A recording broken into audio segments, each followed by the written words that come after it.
அதிமுகவிலே இணைந்த மதுரையின் முக்கிய தலைவர் அதிர்ச்சியில் அழகிரி ஸ்டாலின்.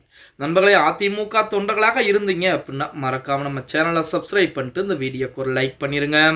அனைத்திந்திய அண்ணா திராவிட முன்னேற்ற கழகத்தை பொறுத்த வரைக்கும் நாளுக்கு நாள் தொண்டர்கள் எண்ணிக்கை என்பது அதிகரித்துக் கொண்டே இருக்கிறது அப்படின்னே கூட சொல்லலாம்.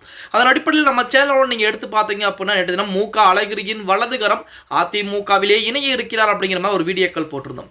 அதன் அடிப்படையிலே நேற்று தினம் நமது அதிமுக இருக்கக்கூடிய முக்கியமான நபர் செல்லூர் ராஜுவை சந்தித்து செல்லூர் ராஜு தலைமையிலே எடப்பாடி பழனிசாமியிடம் அழகிரியின் வலதுகரமாக செயல்பட்ட முக்கியமான தலைவர் அதிமுகவிலே தன்னை கள்ளக்கடிப்பு இணைத்திருக்கிறார் அப்படிங்கிற செய்திகள் அதிமுகவின் சார்பாக வெளியிடப்பட்டு ஸ்டாலினுக்கு மிகப்பெரிய அதிர்வுகளை ஏற்படுத்தி இருக்கிறது அப்படின்னே கூட சொல்லலாம். அதாவது மதுரை மாநகராட்சி முன்னாள் துணை மேயரும் முன்னாள் மத்திய அமைச்சர் அழகிரியின் தீவிர ஆதரவாளமாக கருதப்பட்ட BM மன்னன் நேற்று தினம் அதிமுக பொதுச்செயலர் எடப்பாடி பழனிசாமியிலே அதிமுகவிலே இணைந்திருக்கிறார். சென்னையில் எடப்பாடி பழனிசாமி சந்தித்து மன்னனுடன் அழகிரியின் ஆதரவாளர்கள் சிலர் அதிமுகவில் இணைந்திருக்காங்க.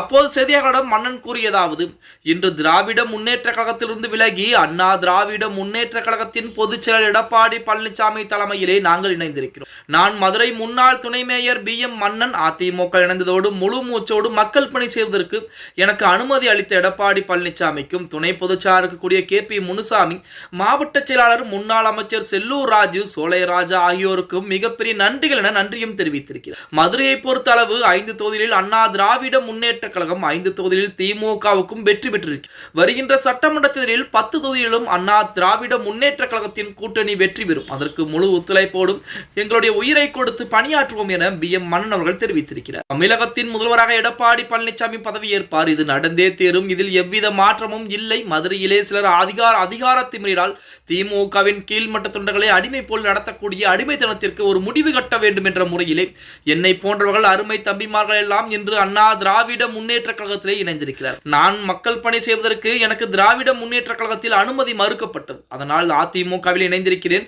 நாங்கள் திராவிட முன்னேற்ற கழகத்தில் கலைஞர் இருக்கும் பொழுதே நீக்கப்பட்டோம். அது உள்கட்சி பிரச்சனை. அது நடந்து 12 ஆண்டுகள் ஆகிவிடும். அதற்கு பின்பு நாங்கள் எத்தனையோ முறை திராவிட முன்னேற்ற கழகத்திலே மனு அளித்து கேட்டோம். ஆனால் எங்களை மக்கள் பணி செய்வதற்கு அனுமதிக்கவில்லை. இந்த திராவிட முன்னேற்ற கழகத்தின் தலைவர்களும் மதுரையில் இருக்கக்கூடிய அதிகாரத்தில் இருக்கக்கூடிய சிலருக்கும் அந்த மமதை வரும் தேர்தலில் என்ன ஆகும் என்பது தெரியும். அதில் மாற்றமில்லை.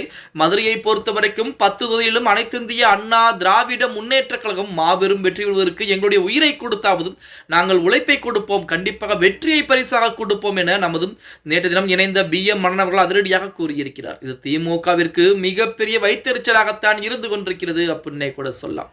ஓகே गाइस, வீடியோ பிடிச்சிருந்தா மறக்காம லைக் பண்ணுங்க. அப்படி நம்ம போடக்கூடிய வீடியோ பத்தின கருத்துக்களை கீழே மறக்காம கமெண்ட் பாக்ஸில் பதிவு பண்ண மறந்துடாதீங்க நண்பா.